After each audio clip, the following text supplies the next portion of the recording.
You were listening to Wait a Minute with Beth and Jessica. Episode 66.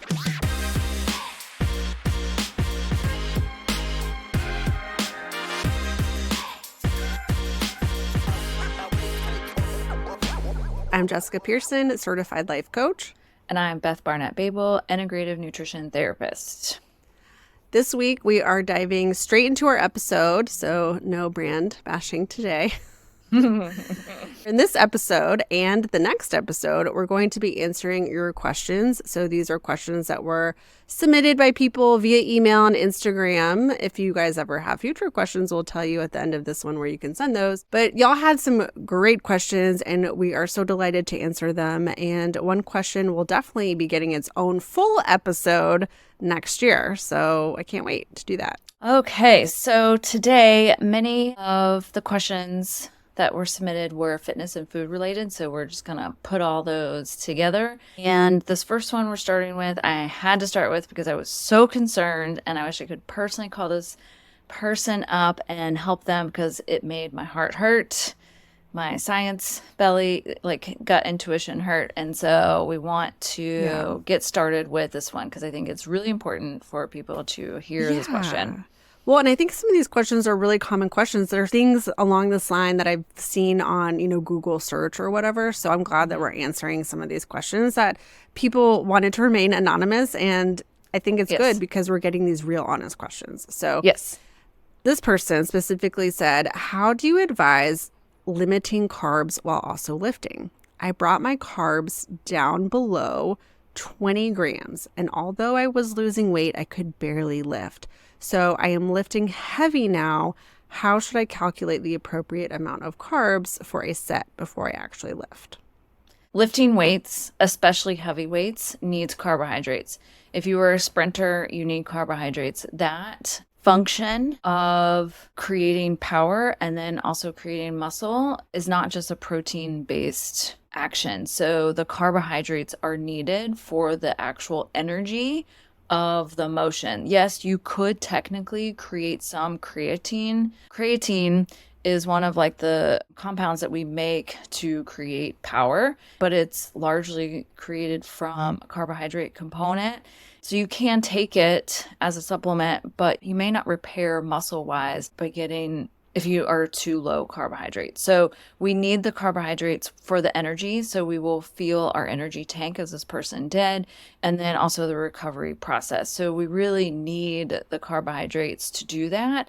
People that regularly lift heavy weights, like very heavy weights and have very specific goals, eat like a few 100 grams of carbohydrates a day when they're building. So they are lifting several 100 grams of carbohydrates a day. And then the other thing that's going to happen is that going that low in carbohydrates is also going to start to impact thyroid function, which is turning your cells on to tell them what they do. So it's like, here's what you need to do and turn on to do it. So the thyroid hormone function, and if that's not working, then your recovery process is going to be low. You are going to be very low energy. Other metabolic functions are going to start to decline as well. So going that low for multiple days is for most people not necessary or needed or beneficial. There are a few circumstances where going that low might be helpful for long stretches of time, but for most people it's not. So if you really wanted to stay on a very low carbohydrate diet, I still struggle with my answer on this, but it's at least getting somewhere in the process. I don't think this is enough still, but I would say go up to a minimum of 75 grams of carbs and eat the carbs around your workout before and after. I still don't think it's enough, but I don't have more information about this person to know more specifics, right? So then you would play from there. So what does that feel like? Is that enough? Do you need to go up from there? So do you have enough energy to do the exercise, to recover, and then still have energy to do all the other things that you're doing in your life? And you may find that it will work for a little bit, but then you start feeling depleted. And so then you need to go up. So there is no set rule. You have to do it based on you and what your needs are. And so that means having energy to do all the things that you want to do and recover and whatnot. Yeah. When I saw the 20, I did think, wow, that's probably way too low. Again, we don't know who this person is or what their specific needs or goals are.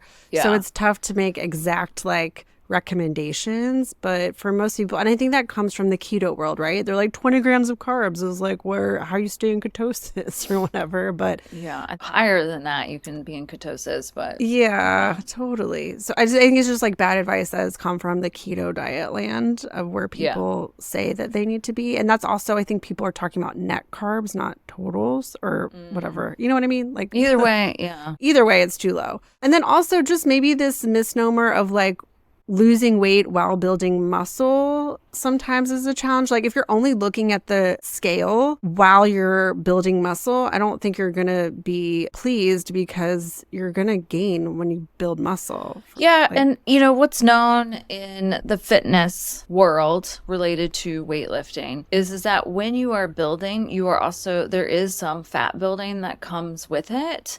And then they do a deload period in weights, and then they also cut their carbohydrates down, and then they burn some of the fat off so then you can see the thing.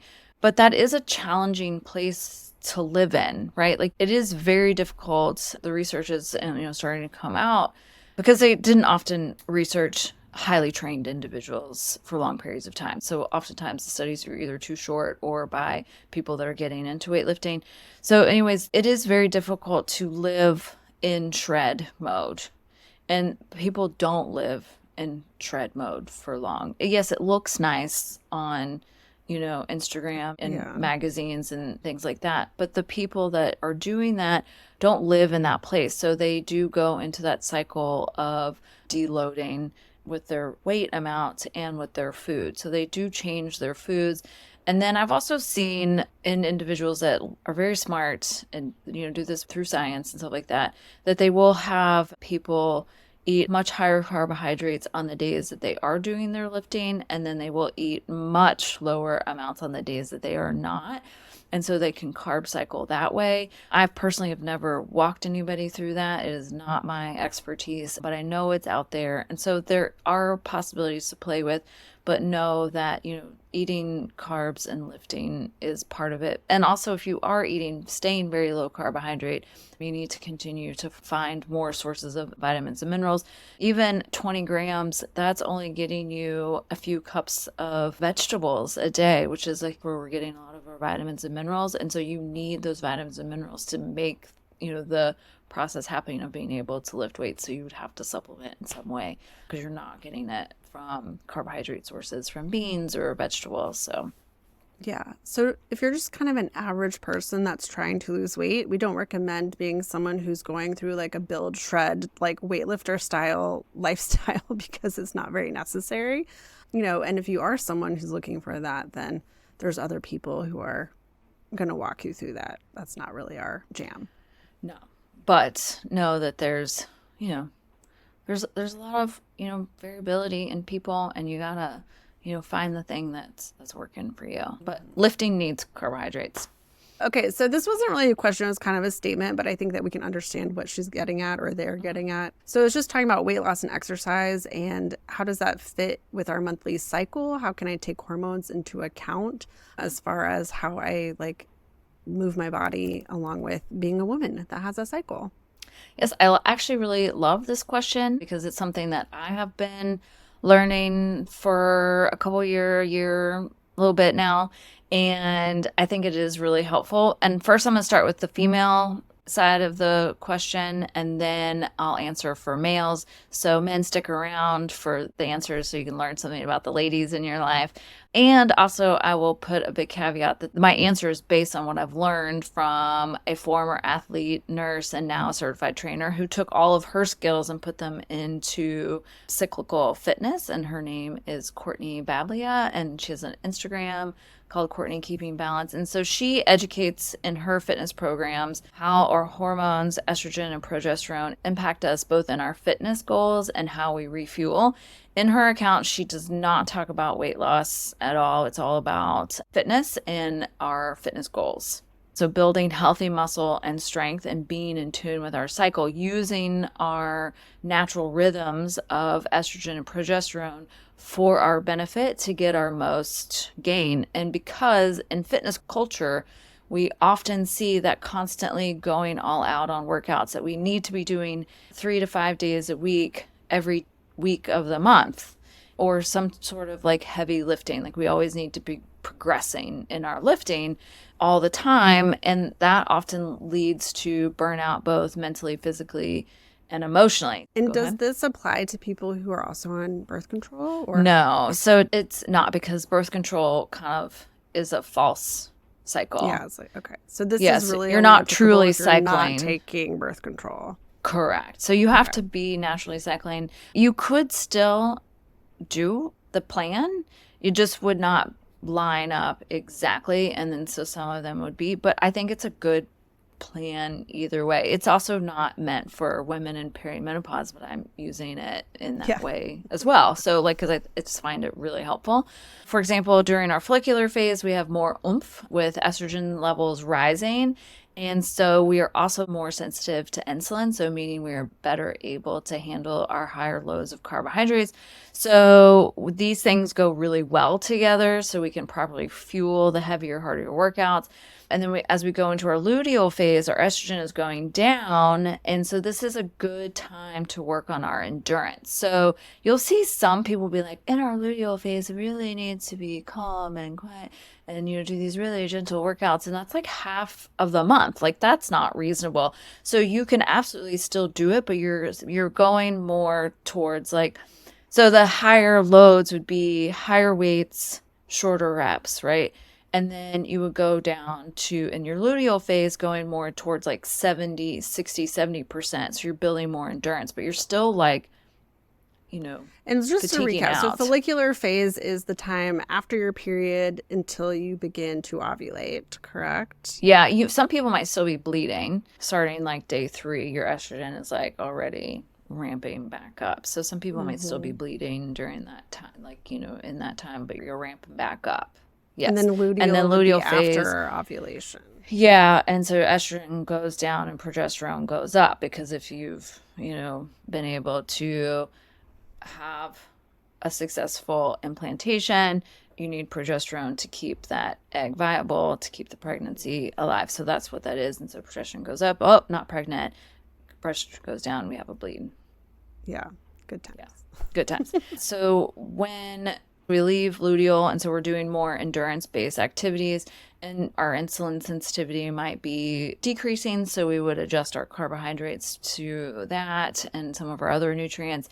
And so then as we are in our actual menstrual cycle and to the bleed part of it, menstruation, then it's not like, oh, I need to rest, I can't do anything. But some of us are very tired and depleted. And so, doing something more like a walk or gentle yoga or something might feel better. But if you have the energy, then you can do it. But you don't have to push. Like you can still create movement without taxing yourself out. Everybody has different energy needs moving through their cycle. Some people get very tired during ovulation, or luteal phase might be more of a transition for them than others. And so it's all based on you, but here are some guidelines. So it's like you don't have to force your tempo run when you're starting menstruation. Like don't force it. Like you could go out for like a jog, but you don't have to force a tempo run just because that's on the schedule.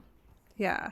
That's usually when I'm trying to listen to my body and I'm like, do I have energy? Do I not have energy? I will also check into where I'm at in my cycle, because if I am not feeling super energetic and it lines up with, oh, I'm like about to start my period, I'm like, okay, this makes sense. And I might be nicer to myself in that phase versus when it's like, well, I don't know if this is a great excuse today or not. Yeah, and oftentimes if you're a woman that doesn't have debilitating cramps and things like that, then go for a walk. Like sometimes a walk feels impossible, or doing some really nice like floor mobility stuff. Like sometimes that alone can be really helpful. But if you're somebody that really struggles and has debilitating cramps, like honor that, man. Yeah. Like, rest. Yeah. So I've also heard that as we get into that tail end of luteal into menstruation, our dopamine levels can decline, and that's partially why we get certain cravings. Chocolate. Yep. So there are fluctuations here as well. And, I don't know, could you have some chocolate to boost some dopamine? Sure. It is kind of a bummer that, that insulin sensitivity changes. Like, I feel like it should be switched, right? Like, Right. It's not, unfortunately. yeah. It's like, can I not have more carbs when I'm on my period? Because that's when I really want them. I think this is all just like a guide, not a rule, right?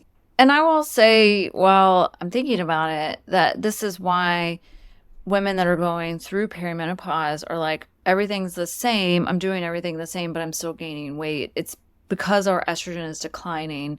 So with that, our muscle mass is actually declining with it. There's research that has recently come out about that shift, that as estrogen declines, our muscle mass is decreasing and our fat mass increases without, any other changes. And also on top of it, we're losing our insulin sensitivity. So in addition to osteoporosis prevention, this is why continuing to find ways to lift heavy things, to do hard things is important, because we need to be able to increase our insulin sensitivity so we don't feel like we're not able to eat the foods that we enjoy in the same way. And also so we can keep our muscle mass up as we age, because that's the biggest predictor of health in our older age. Yeah, mobility is everything. Yes. So for the men, they really are just dealing with testosterone, and that has very little fluctuation. It's not zero flux, but it is dramatically less fluctuation than estrogen and progesterone. So males, if you were to base your workouts off of testosterone, it is a little higher in the morning than it is in the evening, but it's not like dramatic. So it depends on what your days are like. And so if you do feel that extra energy in the morning from elevated cortisol waking you up and the extra testosterone in the morning, that's when you would work out. But if your daily schedule doesn't allow for that, then it's literally for men, do whatever it takes to be consistent. And there is some natural decline as men age in testosterone, but it's not nearly as dramatic as it is for women. So if you can keep your muscle mass up, your testosterone will stay with it. So part of the middle age creep for men is that they get busy and they're not doing the same things to keep their physical fitness up. And so then their muscle mass declines, their testosterone can go with it. So as fat mass increases in men, testosterone goes down and estrogen can go up depending on the amount of fat. So it's not a guarantee. So they do, have some mirroring there as well. But it's a minimal hormonal change compared to women over a month in a lifetime. Yes. Oh, we have another exercise question. Okay. Are you ready? Yeah. Okay. So this person asked, what are your thoughts on counting steps? Is it important? I don't really understand it. Is this for people who work desk jobs? Yeah. So counting steps is hilarious to me, because the 10,000 steps did not actually originate from scientific studies on this is the magical number that we need in order to prevent disease. In the 1960s, a company in Japan came up with a pedometer, and the Japanese character for the 10,000 looks like a walking man. And I did look it up and I was like, oh, they're not wrong. So it's related to that product. It was like, get to this. It was called like the 10,000 steps something or other. Oh God, it was hilarious. So it's marketing. Yeah. So you get to that, that character, and the name of the product was related to that.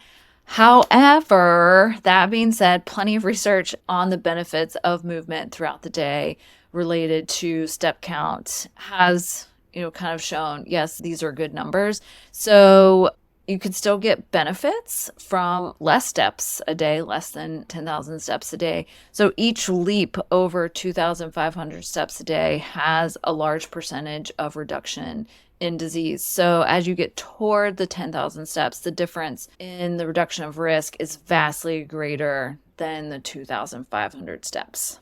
the reason why people like to track it on their smartwatches or pedometers or what have you is because as humans, we tend to not be good historians of what we do on a regular basis and how much we are moving.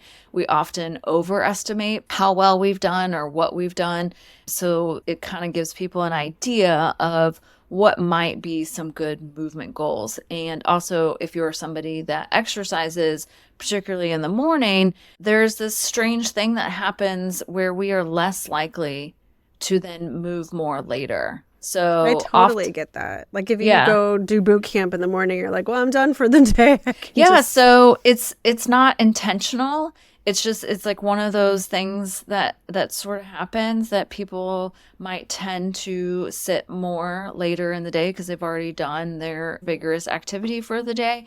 And so some of it has been suggested maybe it's adaptive, being that we need to conserve energy then for the rest of the day. So a lot of it is not considered intentional, but some people are like, oh, well, I did it. I'm good. I don't need anything.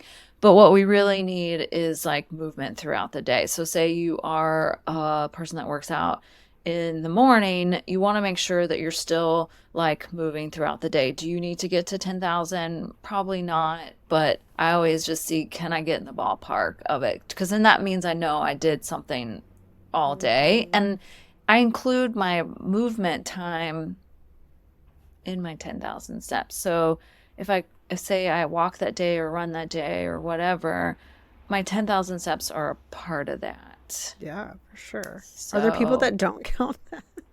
yeah, I would think, yeah, like, no, I think some people might think, well, it's like one or the other, right? Oh, okay. So Well, it's yeah, it just doesn't have to be out there. like, one huge workout. It can just be moving around all day. So, yeah, if you do have a desk job, I feel like that's where it's challenging because you do need to still get up and move around Yeah, as much as you absolutely. can. Okay, finally, Jessica, this question is for you. How does a person know when they are healthy enough and can stop chasing perfection? Ugh, I just love this question so much. Because I feel like it's an answer that we work on with various clients where this is a choice, right? And I think a lot of times we have these fantasies of where we want to be, how we want to look. And, you could spend the rest of your life thinking that you're trying to achieve this, Mm-hmm. or we can get like realistic with ourselves and make a decision about what's right for us. Just like I decided a while ago, like, I don't need a six pack. Like, I just am not, I don't care if I have six pack abs. I mean, sure, it would be nice, but I know for me, it's going to take a lot of work that I don't really want to do. But as far as health goes, healthy enough, again, I think can be defined on your own terms. But what we like to think about is getting your lab work done Mm-hmm. and like, where, are there things that you can improve? Like, what is your blood sugar doing? How is your cholesterol? Like, is it okay? Like, even if it's higher, like, what kind of cholesterol is it? I'm like, help me out here with some of these numbers. Like, what's your vitamin D Oh, level? Like, yeah. Yeah. so like, are all of your lab numbers looking good? And I would say Mm-hmm. that to me is like above all most things. But then also, how do you feel? So day to day, like, am I sleeping okay? Like, do I wake up really exhausted or do I wake up refreshed? Do I have energy to get things done throughout the day without slogging through and feeling terrible? Do I have mental clarity? And then also just my emotional well-being. Like, how is my mental health doing? And I feel like if chasing perfection affects those, then I'm not going to do that.